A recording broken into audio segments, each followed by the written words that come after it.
Let's go to Governor Abbott. Orders removal of Austin homeless encampments. Let's check this out. At the interchange of SH 45 and Highway 183, a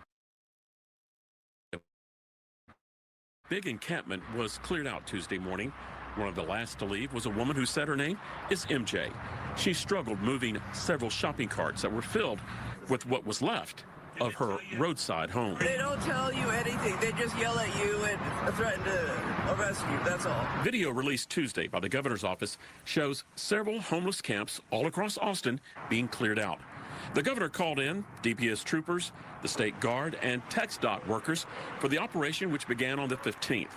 As of Tuesday, 48 encampments were removed, more than 3,000 pounds of debris hauled away. Multiple arrests were made, including 24 repeat felony offenders. Narcotics were seized, as well as a police badge, which officials tell Fox 7 is a fake. In a statement, Governor Greg Abbott justified the cleanup operation by saying Texans should not endure public safety risk from homeless encampments and individuals. Austin Mayor Kurt Watson said the city got a heads up by the state, but did not know that the cleanup operation would be expanded from roadways to local parks and trails. Sending in the state guard, the National Guard, DPS, that can make you look tough. And that's the current MO of some right now. But it does not. You know, he's talking about Trump sending in the guard and, DPS, sending in law enforcement. That's trying to make you look tough. But what have you done, sir, to stop the problem in Austin? What have you been doing since you've been in office? Solve the issues. Empathy is the key word, not toughness. Mayor Watson was at an event where city officials were pushing their own homeless initiative, which is focused on families and children. Here in Central Texas, there are over 2,500 students that we know of. Homeless initiative. All right, so that shirt right there is all I need to see. That, what is that? LGBTQ 12345 Indigenous shirt. I've seen enough. Which is focused on families and children. Here in Central Texas, there are over 2,500 students that we know of living in over 1,100 families who are experiencing homelessness. The city operation is also clearing camps, reportedly with similar results to the state operation. But in a memo to council members Monday, Homeless Strategies and Operations Director David Gray justified their action as a cold weather measure, stating, rather than rush during the winter and holiday season, city staff are getting an earlier start this season to connect people with resources and shelter before floods and winter weather arrive. Everybody needs to know that we're dealing with. A decade has allocated millions of dollars trying to address the homeless problem, but people like MJ continue to move from one camp to another. Every month at least 2 or 3 times. Can you get any help? Does the city give you any help? No. They want you to die. They want you to be killed off.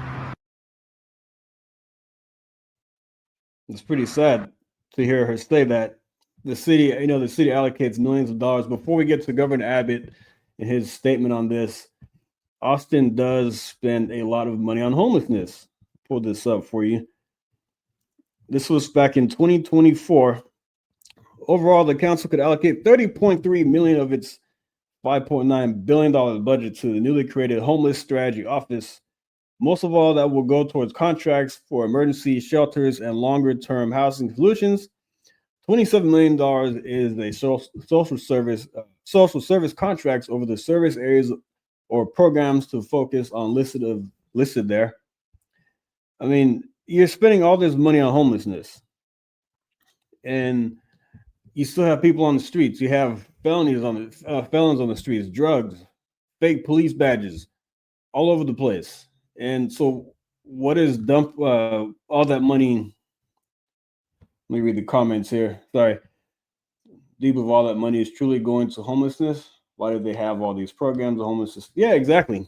And I heard somebody from Portland visiting Texas one time say this, that the city put millions of dollars in 1 year into homelessness and changed nothing. This money is obviously not going to fight the problem. Maybe a small percentage of it, but I doubt most of that is actually going to do anything to combat the problem. And you have the mayor complaining about him coming in and sending in DPS troops and clearing things out because you're not doing anything about it. So let's see what Governor Abbott has to say about this.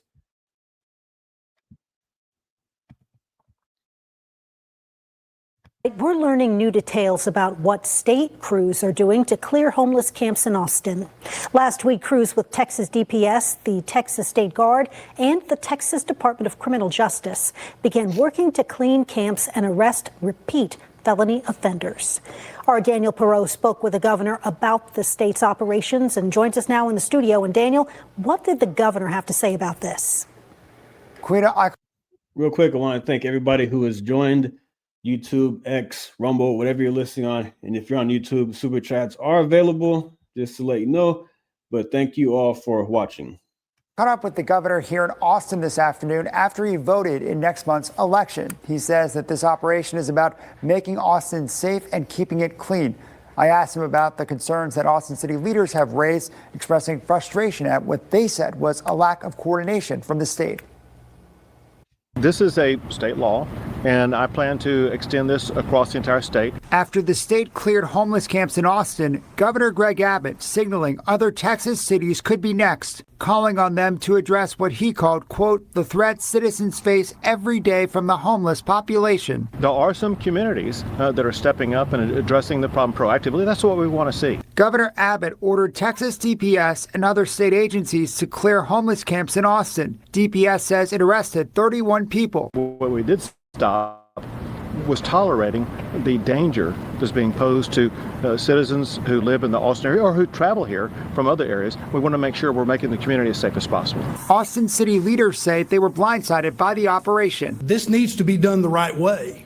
And at a minimum, there ought to be coordination that goes on. The state operation came as Austin launched its own cleanup initiative. Governor Abbott brushing off concerns about the duplication of resources. There's inadequate resources, removing the challenges from the streets. We need all hands on deck to be able to address this problem right now. While the governor was speaking, Giggs Hodges walked up to vote, expressing frustration because she says the state is not taking a more compassionate approach. Just taking them away and putting them who knows where is not a solution by any means. Governor Abbott says the city is stepping up to help. A spokesperson for Austin Mayor Kirk Watson says there's still not enough coordination between the city and the state, but says the door is open and they want to work together. It's still not clear exactly where people removed from the camps are going. We will defer to them as long as the homeless are being removed from the encampments, and we will defer to Austin for the locations where they want to send them. Key questions continuing to linger as the state and city continue their separate cleanup efforts. There were a lot of concerns about whether the state is connecting homeless individuals with resources during the operation as they were cleaning out those camps. The governor's office says that DPS did inform the people that they contacted about the resources available from both the city and local nonprofits as well. In the studio, Daniel Perot, KV News. Daniel, thank you. All right, so there's that. Governor Abbott taking action on the homeless issue in Austin. I feel like Governor Abbott has hold on.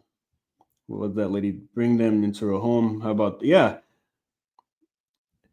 I mean, I agree. People complain about stuff. They complain about illegals. Oh, we have to be humane and blah blah blah. The homeless people, but none of them. Okay, there was one lady. I forgot what state she was in. She took an illegal alien family into her home. And I wouldn't do that. I'm not taking anybody to my home. But thank you, Regina, for the stickers and the super chats, telling people about that. Thank you very much, and the merchandise. But they won't take anybody into their homes. They won't do that. But they want to talk and virtue signal, but not in my house. All right, so let's go to Houston. First of all, I feel like Governor Abbott has maybe taken a page out of Trump's playbook, because he went to Houston and sent a violent crime task force. Just went to the city, and he's going to look at different cities and see what's next. Now he's sending troops into Austin to clear out the homeless issue. Yeah, so there's that. But I want to talk about Houston because they had a plan to fight homelessness. something they call the Super Hub. And there were some safety concerns over this, but I'll play this for you. Houston City Council has again postponed a $16 million plan to buy a facility for people experiencing homelessness. Mayor John Whitmire says more community input is needed. A meeting is set for tomorrow at Talento Bilingüe de Houston in 2nd Ward. And that's where we find KPRC2 reporter Rochelle Turner. Rochelle. Andy, on Monday, I introduced you to Maddie Egan. She lives in the 2nd Ward and shared her concerns about security, cost, and police officers surrounding that facility on Emancipation Avenue. She told me today that she's glad the city hit pause on the vote. Item 14's tagged. Next. City Council wasted no time delaying a vote on whether to purchase this building, 419 Emancipation Avenue, for $16 million. We're going to do it right, or we wouldn't do it at all. It's a property the city hopes will eventually serve as a resource center for Houston's homeless community. I appreciate them tagging the item for 1 week.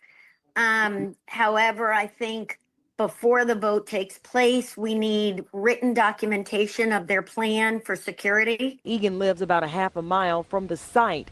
She wants clear answers about how the city will keep the area safe, and she's also asking that the city expand its civility ordinance to cover her neighborhood. That ordinance makes it illegal to sit, lie down, or leave personal belongings on sidewalks in designated zones like downtown and Edo. I have heard today that they are working on expanding the civility zone to our area, which I think is a wonderful thing. I just need to have documentation of how they're going to enforce that. The mayor also addressed safety concerns, saying the site will have a visible police presence if approved. We actually are going to locate the HPD homeless outreach program. There'll be 8 officers stationed permanently at this site with a sergeant. In fact, I think we're actually going to enlarge that detail. So this area is going to get more public safety than ever. I think if there's a commitment to that and documentation of that, I think that would help. Now, we did look at the crime data in this area. This is District I, and when it came to murder, aggravated assaults, and robbery, crime is actually down 18% compared to last year. Now, coming up at 5 o'clock, I'll introduce you to Scott Singleton. He was actually at yesterday's City Council meeting during public comment, and he spoke very vocal about the $16 million purchase. He shares why he doesn't think the city is going in the right direction tonight at 5 o'clock. Reporting from the city's East End, I'm Rochelle Turner, KPRC2 News. Definitely. Thank you, West Virginia Wire, for that. I appreciate that. It means a lot. Yeah, it's definitely going to cost the taxpayers more money. I commend them for trying to do something about it, but I don't know what it's going to take to get this cleaned up in Houston. Looks like Governor Abbott is taking action on his own in Austin. We'll see where he goes next. Yeah, so I don't know how much money is going to be spent on this. And, public safety is an issue for the people in the surrounding areas. You live down the street from this place. You want to make sure there is a visible police presence. And like I said, there's going to be a sergeant there if it does get approved. A sergeant there with 8 officers, which is good, but yeah, you're also spending more money. So I don't know. I don't live there, and I'm glad I don't.